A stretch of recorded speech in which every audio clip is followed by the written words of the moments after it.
여러분 안녕하세요. 무엇이든 이 변호사 이나래 변호사입니다. 최근 돌싱글즈, 나는 솔로, 환승연애와 같은 리얼리티 연애 프로그램이 큰 인기를 끌고 있습니다. 각 프로그램마다 독특한 포맷과 컨셉을 만들고 출연자들 간에 자연스럽게 서로를 알아가면서 연애를 할 수 있도록 장을 마련해주고 있습니다. 그런데 만약 이 리얼리티 연애 프로그램의 인기에 편승해서 각 프로그램의 특징을 따서 유사한 콘텐츠를 만든다면 어떻게 될까요?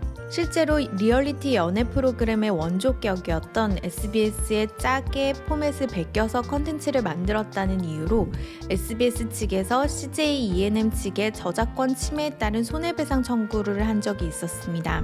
그래서 오늘은 이 사건에서 대법원 판결 내용을 중심으로 해서 리얼리티 프로그램의 포맷을 베낀 경우에 저작권법상 어떻게 규율이 될 수 있는지 알아보도록 하겠습니다. 그럼 이 사건에서 문제가 되었던 리얼리티 연애 프로그램인 짝에 대해서 먼저 알아보겠습니다.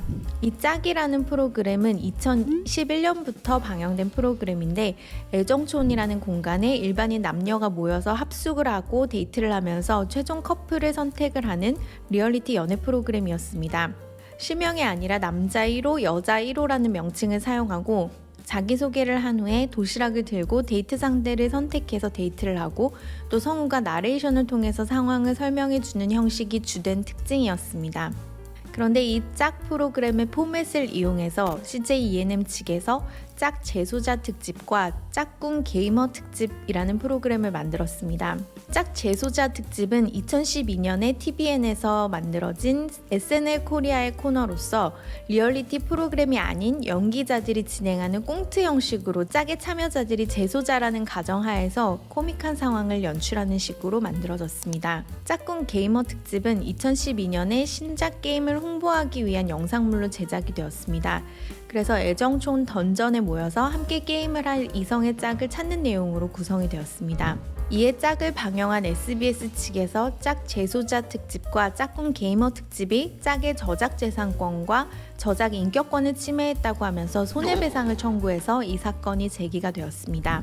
그럼 다음으로 이 사건에서 주요 쟁점이 되었던 사항을 알아보겠습니다. 이 사건에서는 짝이라는 프로그램의 포맷이 저작권법상 보호의 대상이 된다고 볼 수 있는지 여부가 다투어졌습니다. 이런 논란은 저작권법상의 아이디어와 표현의 이분법에 따른 것으로서 아이디어가 아닌 창조적인 표현을 저작권법으로 보호한다라는 의미입니다. 예를 들어서 비슷한 주제와 소재를 가진 소설이라고 하더라도 그 스토리를 어떻게 전개해 나가는지에 따라서 표현이 달라지고 저작권법은 그 표현을 보호한다는 것입니다. 이 사건에서도 짝이라는 방송 프로그램의 포맷이 아이디어에 불과한지 아니면 창조적 표현으로서 저작권법의 보호 대상이 되는지가 주요 쟁점이 되었습니다. 방송 프로그램의 포맷은 프로그램을 관통해서 계속되는 기획 내용, 기본 틀, 컨셉이나 제작 노하우 등을 포함하는 개념입니다.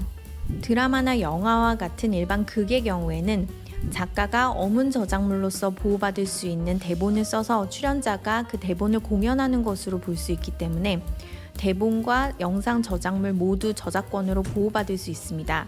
그런데 짝과 같은 리얼리티 프로그램의 경우에는 방송 프로그램의 포맷으로 프로그램의 기획과 컨셉을 만들고 일반 출연자들은 정해진 대본 없이 자율적으로 만들어 나가는 것이기 때문에 드라마나 영화와 같은 일반 극과는 성격이 좀 다릅니다.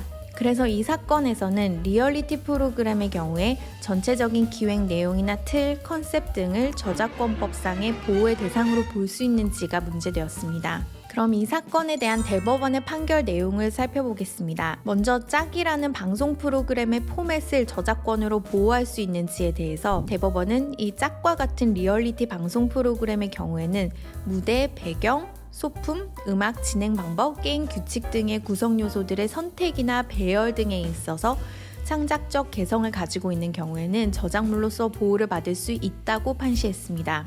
그래서 짝의 경우에는 영상물을 이루는 개별적인 요소들은 아이디어의 영역에 속하거나 다른 프로그램에서 이미 사용되고 있는 경우도 있어서 창작성을 인정하기 어려운 부분이 있지만 그런 구성 요소의 선택과 배열이 충분히 구체적으로 어우러져서 다른 방송 프로그램과는 다른 창작적 개성을 인정할 수 있다고 판단했습니다. 이 판결에 따르면 짝의 제작사는 저작 재산권과 저작 인격권을 가지고 이를 침해하는 행위에 대해서는 민형사상의 조치를 취할 수 있게 됩니다. 그럼 다음으로 SNL 코리아의 코너였던 짝 재소자 특집이 짝이라는 프로그램의 저작권을 침해했는지 여부에 대해서 대법원이 판시한 내용을 알아보겠습니다. 대법원은 짝 재소자 특집은 짝과는 실질적 유사성이 있다고 볼 수 없어서 짝의 프로그램 포맷에 대한 저작권을 침해했다고 볼 수는 없다고 판시했습니다. 이 짝 재소자 특집은 짝과는 달리 꽁트에 해당하기 때문에 일반인 출연자가 아니라 배우들이 연기를 하는 것이고 또 성인 대상의 개그적 요소가 강하게 드러나기 때문에 프로그램의 성격, 등장인물, 구체적인 사건의 진행과 내용, 그리고 그 구성 등에서 표현상의 차이가 있다고 본 것입니다. 그럼 다음으로 게임을 홍보하기 위해서 만들어졌던 짝꿍 게이머 특집의 저작권 침해 여부에 대해서 대법원이 판단한 내용을 알아보겠습니다. 대법원은 이 짝꿍 게이머 특집의 경우에는 짝과 표현상의 차이가 미미하고 또 짝꿍 게이머 특집 창작자의 창작성이 드러나는 부분의 비중이 적기 때문에 짝과 실질적 유사성이 있고 그래서 짝의 프로그램 포맷에 대한 저작권을 침해한 것으로 볼 수 있다고 판시했습니다. 이 짝꿍 게이머 특집은 짝의 포맷을 이용한 것이 대부분이고 짝꿍 게이머 특집만의 구성 요소상의 선택과 배열에 대한 창작적 특성의 비중이 적다고 본 것입니다. 그럼 오늘 말씀드린 내용을 세 가지로 정리해 보겠습니다. 먼저 대법원은 저작권법상 프로그램 포맷의 경우에도 구성 요소의 선택과 배열 등의 창작성이 인정이 된다면 저작물로 보호받을 수 있다고 판단했습니다. 특히 리얼리티 프로그램처럼 정해진 대본이 없이 프로그램이 만든 포맷 속에서 출연자들이 만들어 나가는 경우에도 그 창작적 개성이 드러나는 부분이 있으면 그 포맷을 저작권으로 보호할 수 있다고 보았습니다. 두 번째로 저작권법상 프로그램 포맷을 저작권으로 보호받으려면 구성 요소의 선택, 편집 등에 있어서 두드러진 창작성과 개성이 있어야 합니다. 특히 저작권의 보호 대상이 되는지 또 침해했는지 여부 등에 대한 판단을 할 때에는 구성 요소의 선택, 편집 등에 대해서 창작성이 차지하는 비중을 종합적으로 판단하기 때문에 저작물의 여러 요소를 고려한 총체적인 판단이 필요합니다. 마지막으로 이 판결과 같이 프로그램 포맷에 대한 저작권 인정 사례를 고려하셔서 시중에 유행하는 리얼리티 프로그램의 컨셉과 비슷한 컨텐츠를 기획 중이시라면 저작권 침해의 가능성이 없는지를 사전에 면밀하게 검토하고 진행하실 필요가 있겠습니다. 오늘은 이렇게 리얼리티 연애 프로그램의 포맷에 대해서 저작권 인정 여부를 판단한 대법원 판결에 대해서 알아보았습니다. 도움이 되셨길 바라고 도움이 되셨다면 구독과 좋아요, 알림 설정 부탁드리겠습니다.